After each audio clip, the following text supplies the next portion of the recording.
وہ یہ کہتے ہیں کہ جو نیا مسلمان ہوگا تو وہ کس طرف جائے گا، تو ہم بتاتے ہیں کہاں جائے گا، ہم کس لیے بیٹھے ہیں۔ الحمدللہ۔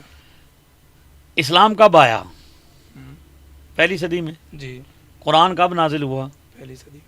نبی پاک علیہ السلام پہلی صدی میں ہیں، جی۔ قرآن پہلی صدی میں ہے، صحابہ کرام پہلی صدی میں ہیں، امام اعظم ابو حنیفہ پہلی صدی میں ہیں، اور ہم مسلمان بھی پہلی صدی میں ہیں۔ تو جو مسلمان غیر مسلم جب نو مسلم مسلمان ہوگا تو اسے دعوت دی جائے گی کہ وہ اسلام جو نبی پاک لے کر آئے، سبحان اللہ، جو صحابہ کرام نے تابعین کو پہنچایا اور جو نسل در نسل مسلمانوں تک پہنچا ہے، وہ پہلی صدی والا ہے، اس اسلام پر عمل کرنا ہے۔ یعنی آج جو میجورٹی ہے، حضور نے ارشاد فرمایا ان امتی لا تجتمع علی ضلالۃ، میری امت کبھی گمراہی پر جمع نہیں ہوگی، فاذا رأیتم اختلافا فعلیکم بالسواد الاعظم، جب اختلاف دیکھو تو کس کے پیچھے چلو؟ مسلمانوں کی سب سے بڑی جماعت، فرقہ نہیں، جماعت، علیکم بالجماع، تم پر جماعت واجب ہے، جماعت کے ساتھ رہنا ہے۔ تو الحمدللہ پوری دنیا کے مسلمانوں کے عقائد آپ دیکھ لیں، آج تو انٹرنیٹ کا دور ہے، یہ بہت بڑی سازش کی جاتی ہے۔ چھوٹے مرزا صاحب کہتے ہیں یہ بریلوی ہیں، تو بریلوی جو ہیں 19ویں صدی میں آئے۔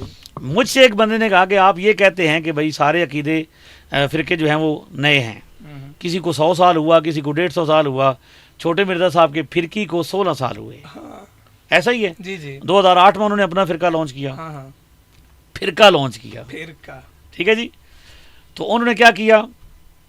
یہ سب نئے ہیں، لیکن پرانے مسلمان کون ہیں یہ دیکھا جائے گا۔ یعنی نئے مسلمان ہونے والے کو ہم یہ کہیں گے کہ ٹھیک ہے مسلمانوں میں فرقے بن گئے، لیکن تم نے فرقے میں نہیں جانا، جماعت میں جانا، اور جماعت وہ ہے جو سب سے قدیم ہے۔ تو وہ کہیں گے کہ یہ تو بریلوی ہیں، تو ہم کہیں گے بریلوی کس کو کہتے ہیں؟ تو وہ جواب دیتے ہیں بریلوی تو کہتے ہیں میلاد منانے والے کو، مزار پہ جانے والے کو۔ تو اب دیکھیے ذرا، مزار پہ جانے والے صرف پاکستان ہندوستان میں ہیں یا فلسطین والے بھی مزار پہ جاتے ہیں، میلاد بھی مناتے ہیں، یمن والے بھی مناتے ہیں، مزار پہ بھی جاتے ہیں، روس میں، چچن میں، جاپان میں، برونائی میں، پاکستان میں، تاجکستان میں، بخارا میں، سمرقند میں، پوری دنیا گھوم لیجئے، آپ کو مزار بھی ملے گا، میلاد بھی ملے گا، اور اعلیٰ حضرت سے پہلے ملے گا۔ تو اعلیٰ حضرت نے کسی نئے عقیدے کی بنیاد نہیں رکھی، بلکہ پرانے عقیدوں کی حفاظت کی ہے۔ اصلی اسلام کی کیا کی ہے؟ یہی وجہ ہے کہ کسی بندے کا بھی جو ہے ریکارڈ نکال لیں، کوئی بندہ کہے کہ میں اہل حدیث ہوں، باپ دادا سنی، کوئی بندہ کہتا ہے بھئی دیوبندی، پوچھو کب سے دیوبندی ہو، باپ دادا سنی۔ چھوٹے مرزا صاحب کے اپنے ابا جی اور خود وہ 35 سال کیا رہے؟ سنی رہے۔ تو اگر ہم یوں کہیں گے کہ ہمارا تو 14 صدیوں کا ریکارڈ پورا ہے، ہمارا ایک بندہ بیعت ہوتا ہے نا کسی پیر کا، تو اس کی جیب میں شجرہ ہوتا ہے۔ آپ کس سلسلے میں بیعت ہیں؟ سلسلہ قادریہ میں۔ تو آپ کے پاس اپنے پیر صاحب کا شجرہ ہوگا، گھر میں موجود ہوگا۔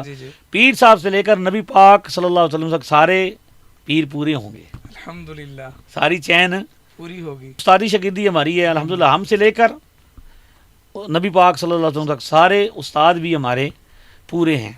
تو ہمارا 14 صدیوں کا سارا ریکارڈ پورا ہے، فرقوں کا 14 صدیوں کا ریکارڈ پورا نہیں۔ لہذا ہم نئے مسلمان ہونے والے کو کہیں گے کہ جس کا ریکارڈ پورا ہے 14 صدیوں کا، اس جماعت میں آؤ، وہ کثیر ہے، وہ قدیم ہے، وہ پرانا ہے، یہ سب بعد میں آئے، ان سب کے عقیدے بعد میں۔ یہ بات ان کو بڑی تکلیف پہنچا رہی ہے کہ یہ کہتا ہے ہم پہلی صدی کے مسلمان ہیں، تو الحمدللہ ہم ہیں ہم پرانے مسلمان ہیں۔